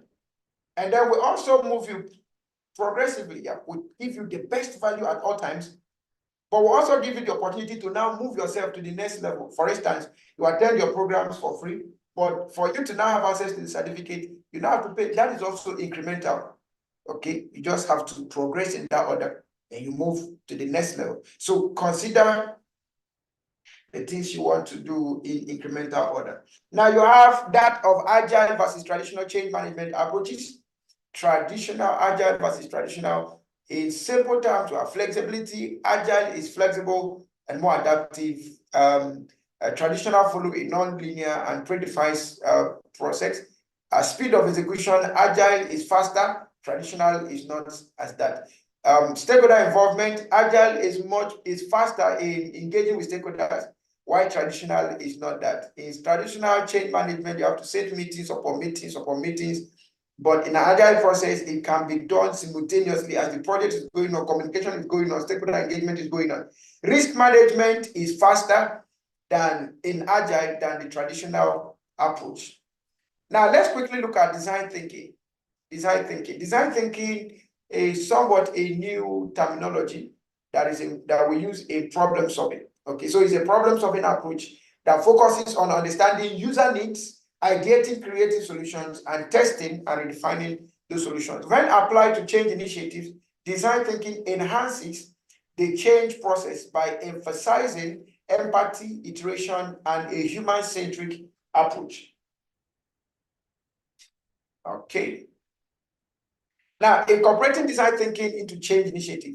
Number one is empathize. Empathize in emotional intelligence. When we talk about empathy, you put yourself in the people's shoes. You put yourself in the people's shoes. If I were to be the one taking this course, will I want to pay for it? That is me putting myself in your shoes. Okay, so if I had learned everything and it's just remaining certificate, will I still want to pay? That is empathy. You want to put yourself in. Think like the people you're serving. If I were to be the one buying this my product, buying this my service, will I pay this amount that I'm paying? Do I really have the value on it? Okay, so you may want to conduct interviews, surveys, and observations to gather insights so as to help you build empathy on your product and service. Then you now clearly articulate the challenges and opportunities associated with the change, define the problem from the perspective of those expressing the change. Then you ideate, generate a wide range of creative ideas and potential solutions. Encourage cross-functional collaboration to bring diverse perspectives to the ideation process. Now, create a prototype, okay? Develop prototypes or mock-ups of the proposed changes, then allow stakeholders to visualize and interact with the potential solutions.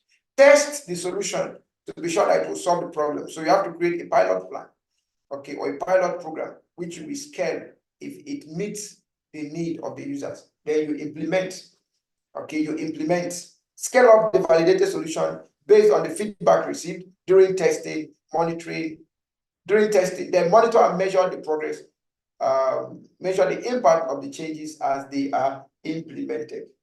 Okay. Now, the human-centric approaches to change design. Human-centric approaches to change design. Number one, create user personas. Develop detailed user personas representing the different groups affected by the change. Tailor change strategies to address the specific needs, concerns, and preferences of each persona. Now you have journey mapping. Create journey maps to visualize the end-to-end experience of individuals undergoing the change. This is more of what we see in customer experience. In customer experience, you create customer experience journey map. So what would be their experience in the whole cycle, or what would be the experience of the customer in the whole cycle of engagement with a particular product, with a particular brand, with a particular company. They identify pain points and opportunities for improvement throughout the change process. Then engage in a co-creation workshop. Now, this is one thing that IPM does. We try as much as we can that before we create any product, we want to have interference. We want to have, is it interference? Not necessarily interference. What best word will I use? We want to have an engagement with the people we are serving.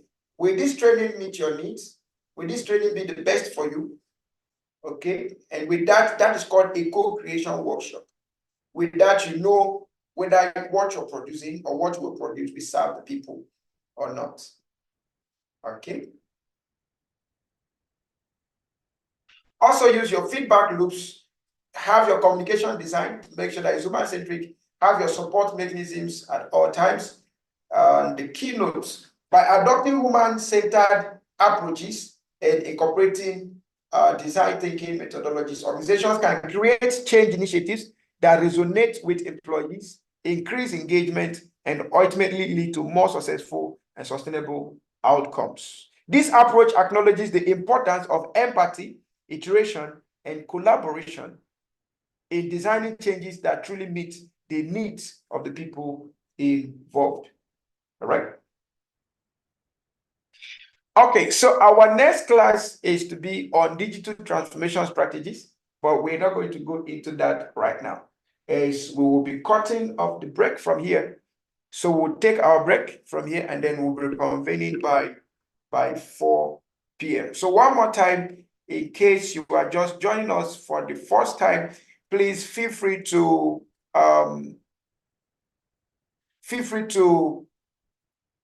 subscribe, feel free to like, and then in case you're just joining, please kindly rewind and then start from the beginning so that you can meet up with everything. Okay, so I will be calling on the coordinator to send us the attendance as well as take us some announcement.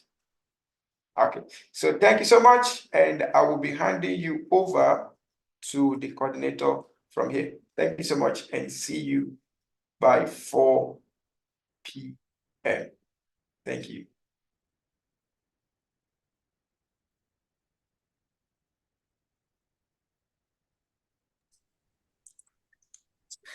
Okay, all right, thank you, Dr. Banito, and thank you everybody for joining us this afternoon. I mean, what an impressive class. All right, so we are dropping the attendance link for everybody now. Please do us a favor to fill in the attendance link. And if there's any information you also want to pass across to us, or you have a question, please don't hesitate to ask your question. So be informed, this professional certificate course is free. We've been saying that for a while now. The attendance is for free, but the certificate is available upon request. And for you to have access to the certificate, you have to attend at least 8 hours. You have to attend the class for at least 8 hours. So after then, you can now make request for this strategic change management and organizational certificate. Upon the request, the certificate will be processed. All right, so this is how to request for the certificate. The actual fee for this training is even worth more than 100,000, which is equivalent to 120. But we've decided to give a lot of values out freely this season because we want everybody to learn and not to make it so hard for people to get the certificate. So for IIPM members, they are going to pay 35,000 naira, which is equivalent to $45. And for non-members, they are going to pay 40,000 naira, which is $50. All right, so we explain more when it comes to how to become IIPM members. We have different packages. We have fellow, we have full member, we have associate, and some other packages. So to make the payment, you send your payment to account name, Integrated Institute of Professional Management. The account number is there. Please just try to screenshot from your screen to keep the details. And of course, we can also forward it to our WhatsApp room for you to get the details there. So this is the account number 10200-17605. I will say that again. 10200017605. Bank name UBA PLC. And there's a link below for some of us that we just want to click the link directly to take us to the next step. So after you've made the payment, you can send your proof to this particular address, finance@iipm.org, to process your certificate. All right, please, it is very important to have the evidence of the classes you've been attending all this while. So that's the reason why certificate is very important for those of us that will be attending the class.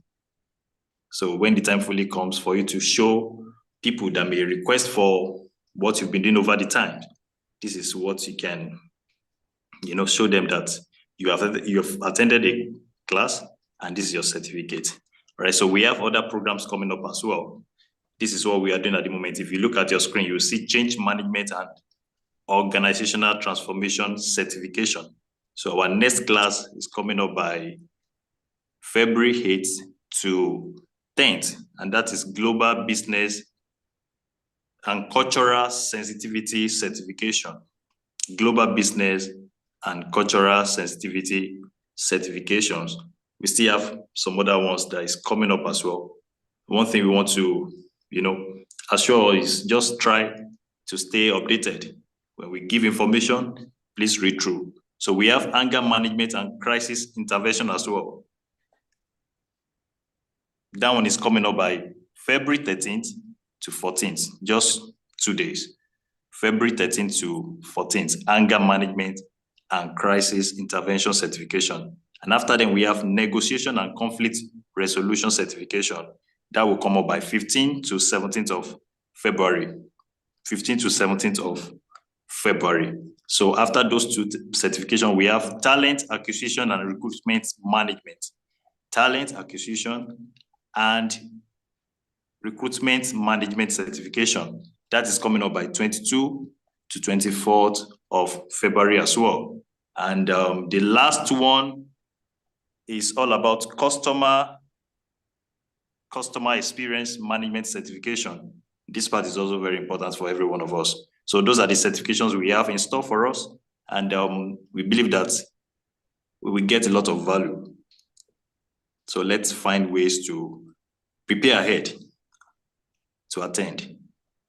So we have executive MBA program as well, starting by April/May 2024. We have MBA in strategic leadership and innovation management. It's a year duration. It will last for a year. So that's a long time lectures. So for everybody that would like to attend, this is time to plan ahead for such as well. So the second one is strategic management and digital leadership. So you have a choice.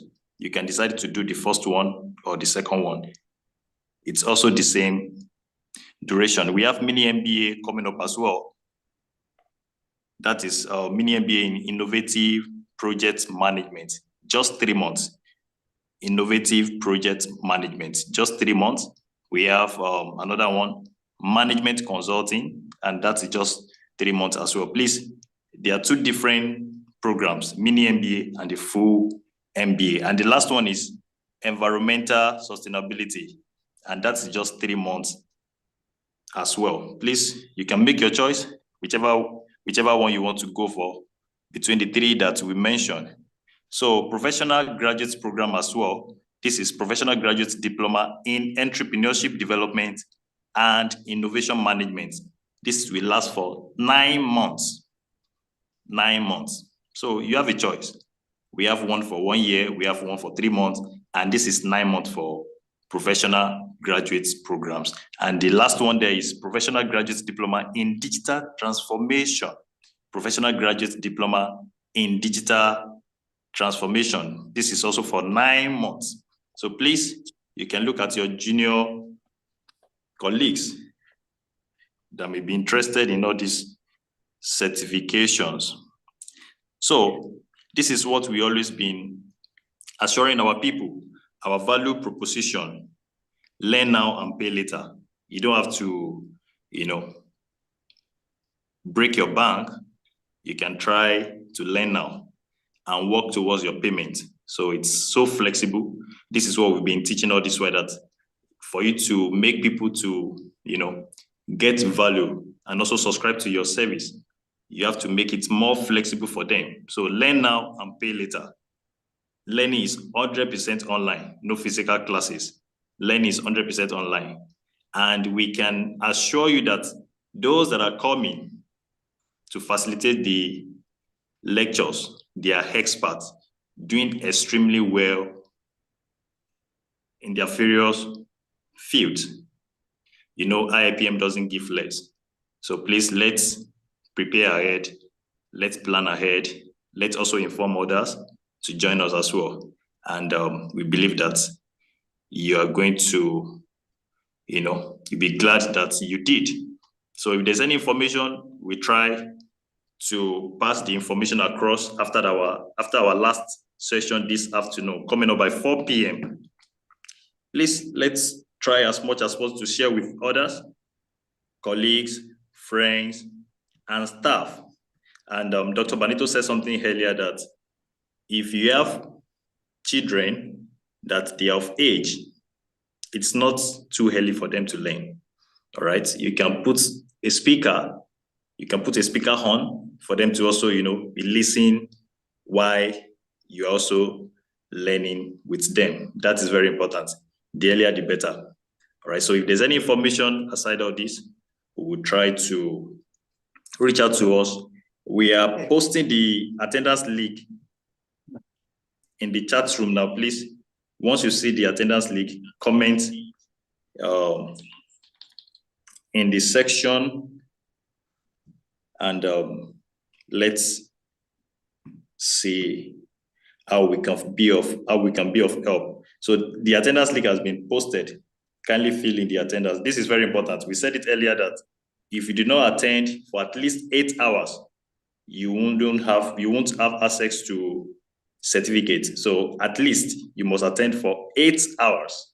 8 hours. So if you can see the attendance link in the comment section, please reply and tell us that you fill the attendance. All right, so that's the attendance link over there. And for some of us. All right, okay, you can go ahead, Dr. Benito. There's a question coming up from Amen Asopo. He said, what's the difference between, I don't know if it's a male or she, please forgive me. The person is asking what's the difference between members and non-members.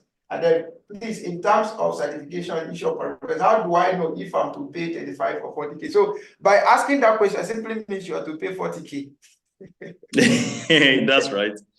Okay, I think I just explained earlier. Okay. All right, there are some people. Yeah, so just give me a second.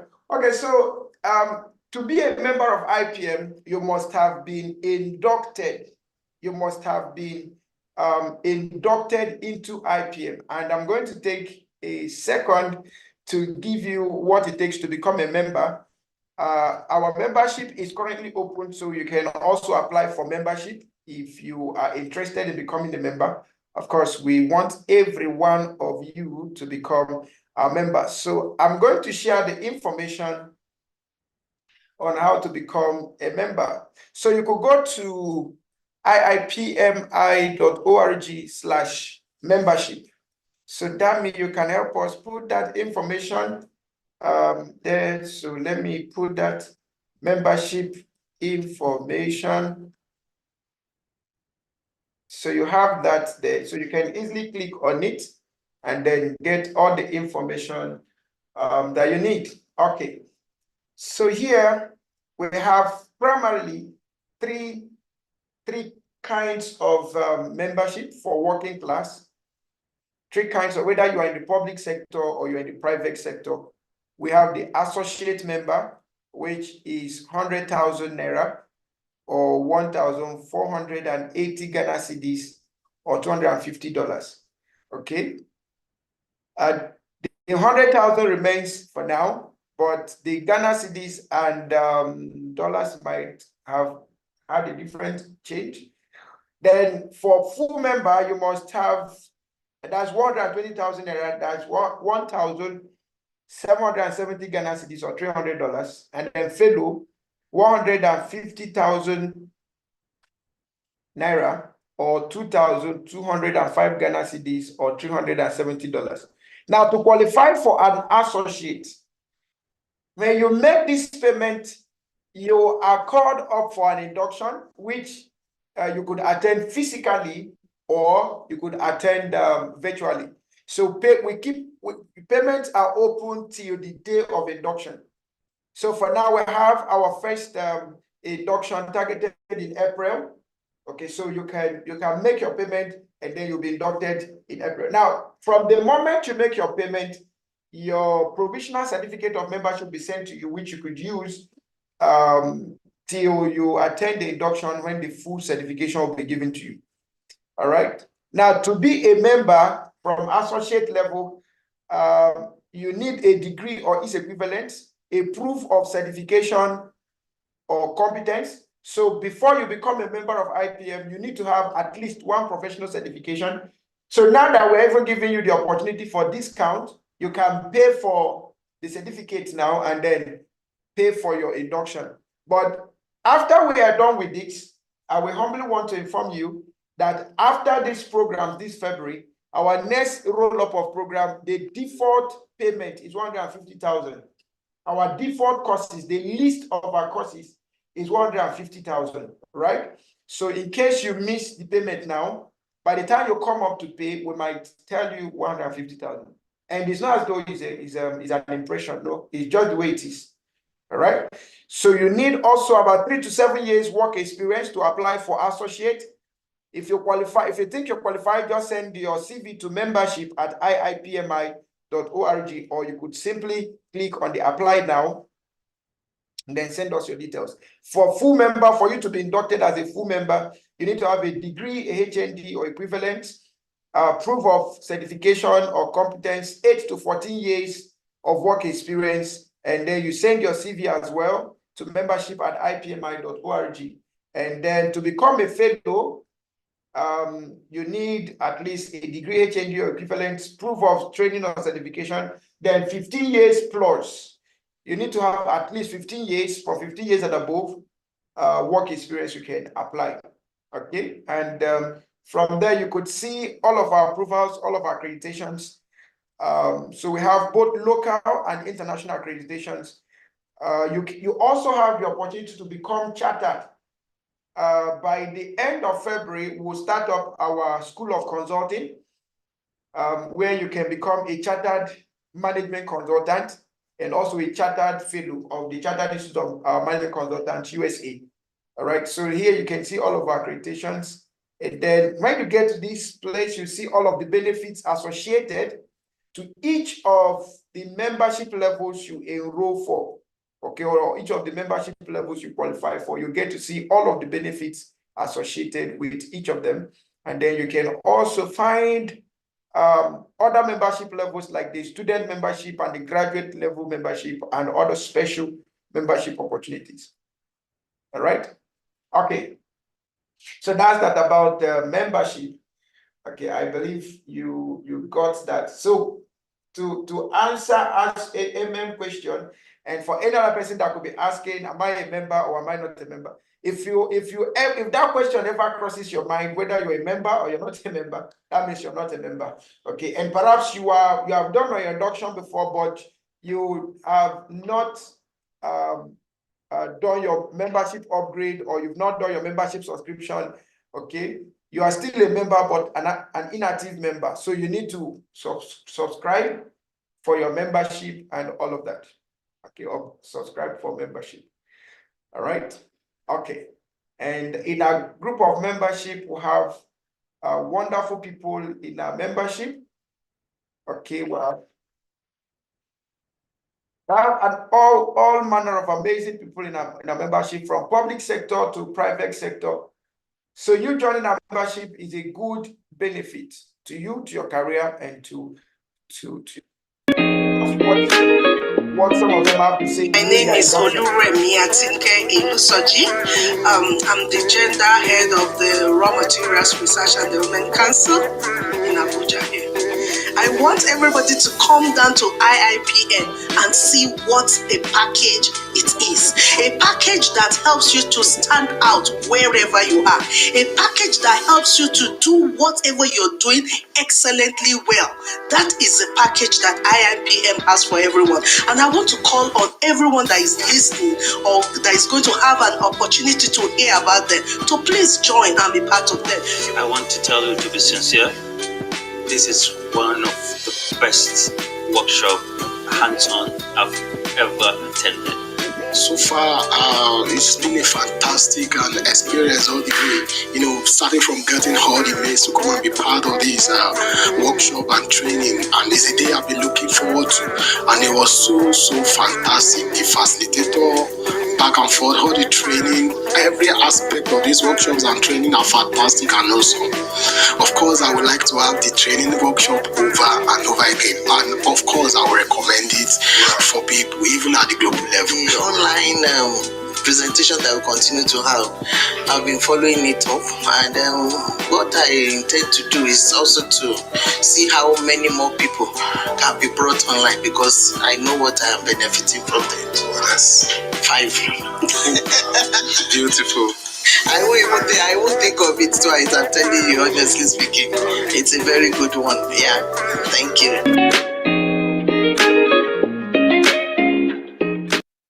Okay, so you could have seen what some of the people who attended the membership program are saying. So it's a good one.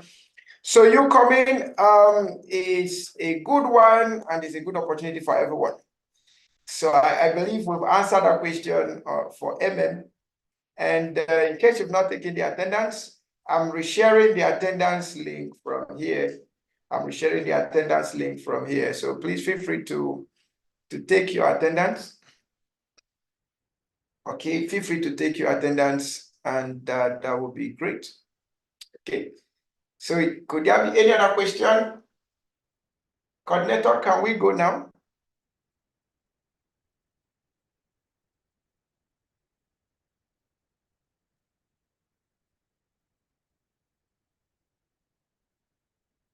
Coordinator, can we go now, or do we have any other question or concern?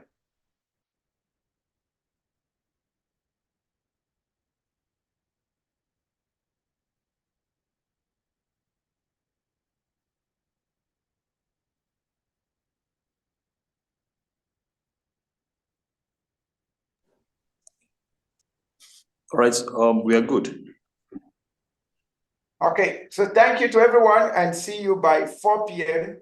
And should you wish to make payment, please go ahead and make your payment. So if you ever ask that question, am I a member? So also importantly, that you attended IPM training does not make you a member, and that you paid for a particular certification does not make you a member. Membership means that you have to pay for membership.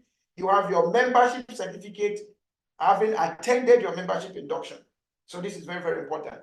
Thank you so much, and see you by 4 p.m. today. So hopefully by 4 we'll take more time to explain on the membership and all of that. Thank you so much. Thank you.